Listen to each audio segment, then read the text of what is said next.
Old is gold में आपका स्वागत।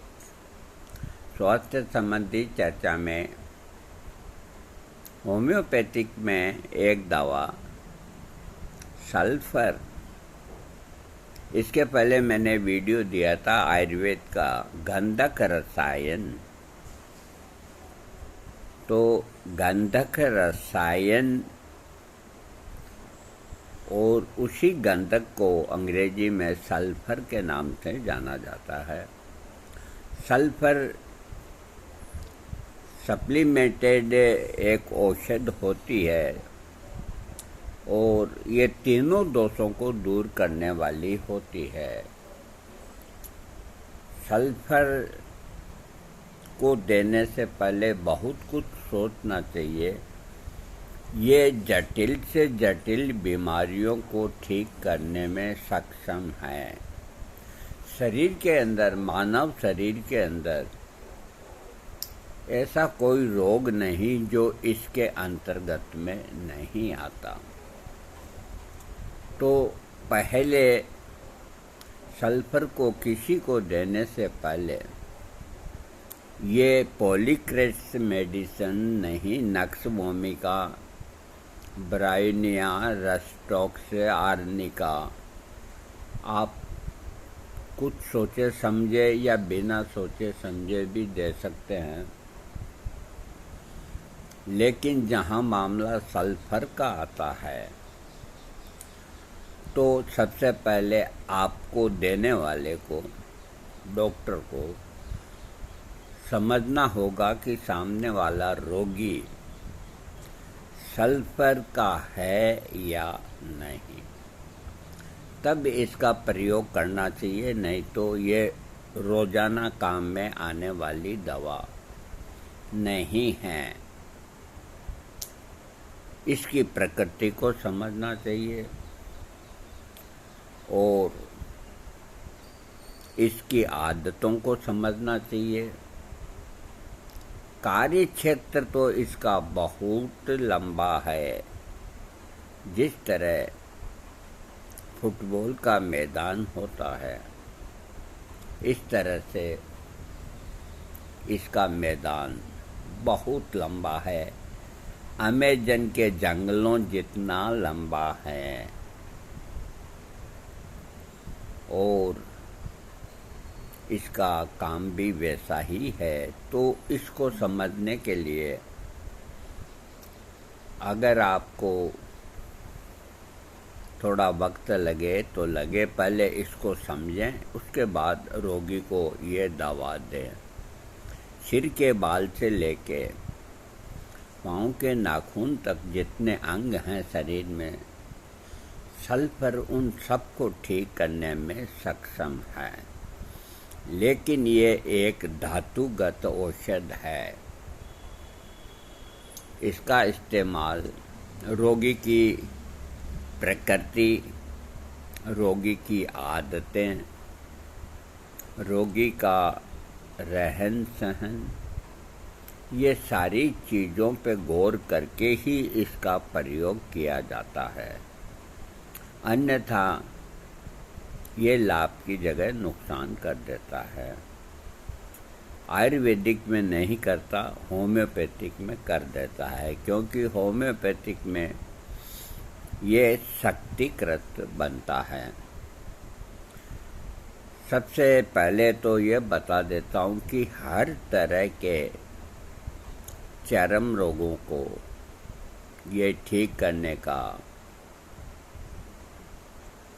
रखता है पावर।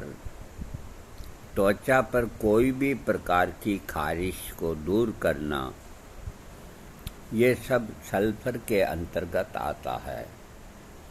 ल्यूकोडर्मा से लेकर के एक्जिमा, खुजली, लेकिन ये देने से हर आदमी का खाज, खुजली, एक्जिमा, सोराइसिस वगैरह जो भी स्किन डिजीज है वो ठीक नहीं होती।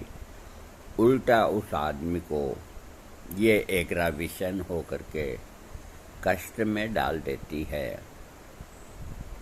शायद आपको किसी ने ये वीडियो में नहीं बताया जो मैंने बताया। मैंने और कोई दवा के लिए तो ऐसा नहीं कहा कभी। सल्फर को समझो, पहले सल्फर के रोगी को समझो। सल्फर का रोगी दुबला पतला, कमजोर, गंदा, मटमैला, बाल बिखरे हुए मजनू की तरह है, अथवा पागल की तरह, अथवा भिखारी की तरह। एक पाँव में चप्पल है, एक में नहीं है। बुरशेट जो शर्ट है वो नया है और पैंट कोई 50 जगह से फटी हुई है। इसके पेशेंट को समझो। कोई सामंजस्य नहीं और उसको कोई परवाह नहीं, और ये भी नहीं कि वो कंजूस है। जब जूते नए हैं तो ऊपर के कपड़े नए होने चाहिए, लेकिन ऐसा नहीं। सल्फर का रोगी जो उसके मन में आया अच्छी चीज, तो वो ही पहनेगा। महीना महीना 2-2 महीना तक नहाता नहीं, मैली जमी रहती है, नहाने से डरता है और गंदा रहता है। कभी कभी गंदी गाली भी दे देता है। तो अगर आपके पास से बिल्कुल इंटेलिजेंट, बहुत अच्छे कपड़े, अप टू डेट, नए कपड़े, नए मोजे, एकदम बाकायदा साफ सफाई, और वो आकर के कहता है कि मेरे शरीर में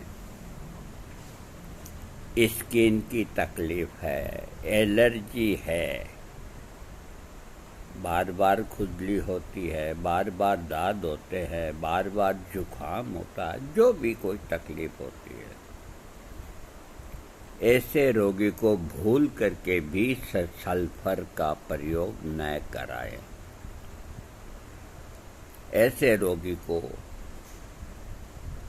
जब वो चिकित्सक के सामने बैठा रहता है तो उससे बातें करते हुए वो पूरा ध्यान अपने कपड़ों पे देता है। कहीं कोई मैला नहीं तो दिख रहा। इतना सफाई पसंद होता है जो रोगी आया है, और वो कहता है मुझे खाज खुजली है, कब्जी रहती है, भूख नहीं लगती। ये सब लक्षण सल्फर से ठीक होते हैं। लेकिन ये आदमी आपके पास जो बैठा है अप टू डेट एकदम, जैसे फिल्म इंडस्ट्री से हीरो आता है, उसको सल्फर देने की गलती नहीं करें। उसको आर्सेनिक एल्ब दें, क्योंकि आर्सेनिक एल्ब का जो रोगी होता है सफाई पसंद होता है। अगर वो बीमार है, अपने कमरे में लेटा हुआ है, कोई कैलेंडर टंगा हुआ है, हवा से उल्टा हो गया है, तो वो आवाज़ें देके आदमी को बुलाएगा कि इसको सही करो। अब ये बताओ आप कि वो तो लेटा हुआ है, बीमार है, कैलेंडर ऊपर टंगा हुआ है और वो उल्टा हो गया है, तो उसे क्या तकलीफ है। लेकिन नहीं, जब तक कोई आकर के उस कैलेंडर को सही नहीं करता, उल्टे से सीधा नहीं करता, उसको चैन नहीं पड़ता, और जैसे ही उसको सीधा करता है कहा ठीक है। ये आर्सेनिक का लक्षण है, क्योंकि आर्सेनिक सफाई पसंद और सल्फर बिल्कुल इसके उल्टा है। साबुन लगाई तो लगाई, दाढ़ी बढ़ रही है तो बढ़ रही है। जैसे मेरी भी कुछ दाढ़ी बढ़ी हुई है, तो इसका ये मतलब नहीं कि मैं कंजूस हूँ, ये मतलब नहीं कि मुझे वक्त नहीं, वक्त भी खूब है, दाढ़ी का सब सामान है, लेकिन फिर भी मानसिकता ऐसी होती है कल बनाएंगे, परसों बना लेंगे, पड़ी है, अपने को कौन सा इंटरव्यू में जाना है, इस तरह के उसकी विचारधारा होती है। वो कंजूस नहीं होता। इसी तरह उसकी चप्पलें एक फटी हुई रहती है, एक साबुत रहती है, तो ये नहीं कि उसके पास पैसे नहीं है, लेकिन नहीं, ठीक है, बदल लेंगे, अभी कौन सी जल्दी है। मैं आपको बताता हूँ हैदराबाद निजाम। ऐसे उदाहरण आपको अच्छे अच्छे होम्योपैथिक नहीं दे पाएंगे। हैदराबाद निजाम, खूब पैसे, निजाम के पास क्या कमी, राजा महाराजा, लेकिन वो अपनी टोपी जो सिर की है, बैठा बैठा उसकी तुरपाई करता रहता था। तो उसके पास जब खजाना भरा है सोना चांदी, तो एक टोपी 5 रुपए की या 4 रुपए की आती है, वो नहीं बदलता, वो उसको फेंकना नहीं चाहता, और बैठा बैठा सुई धागा लेकर के उसकी मरम्मत करता रहता है। और जब तक उसके चीथड़े चीथड़े नहीं होते तब तक वो पहने रहता है। तो वो सल्फर का पेशेंट था। उस वक़्त हम तो थे नहीं, लेकिन जो भी डॉक्टर थे, तो इस तरह सल्फर की प्रकृति के रोगी को समझो आप, और समझने के बाद उसको दवा दो। उसके शरीर में कोई भी जटिल रोग है, उसको जाना पड़ेगा। अगर आपने किसी साफ सुथरे आदमी को दवा दे दी, क्योंकि जो आदमी बाहर से साफ सुथरा है तो अंदर से भी साफ सुथरा है, तो उसको माफिक नहीं आएगा। सल्फर का रोगी सड़क पे छोटे छोटे कंकरों को बीनता रहता है, चुनता रहता है, कागजों को इकट्ठा करता रहता है, कोई की बंदूक बनाता है, कोई भी क्या बनाता है। इस तरह के भगवान जिसको दंड देता है, मुझे नहीं कहना चाहिए, जो दिमाग से कमज़ोर, जिनको पागल कहते हैं, कहीं खा लिया तो ठीक है। पानी जैसे जानवर पीते हैं, इस तरह से वो जो जानवरों की बनी होती है, खेली बोलते हैं, पानी से भरी, इस तरह वो मुंह लगा करके पानी पीता है। और पैंट इतनी मैली उसके घर वाले कोई अगर जिंदा हैं तो उसको महीने 2 महीने में पकड़ के घर ले जाते हैं और बांध बूंद के उसको ज़बरदस्ती नहलाते हैं, अच्छे कपड़े पहनाते हैं। फिर वो बंदा बाहर आ जाता, घर पे नहीं रहता और उसी तरह ही हो जाता है। और इस तरह से ही कभी उसकी कहीं पे मौत हो जाती है। तो खारिश की ये दवा है। बाकी त्वचा पर दाने निकल जाते हैं, खुजली करने से जलन होती है, पैरों के तलवों में जिनको जलन होती है। अब यहाँ एक बात और कह देता हूँ कि सल्फर, अब कोई आदमी मान लो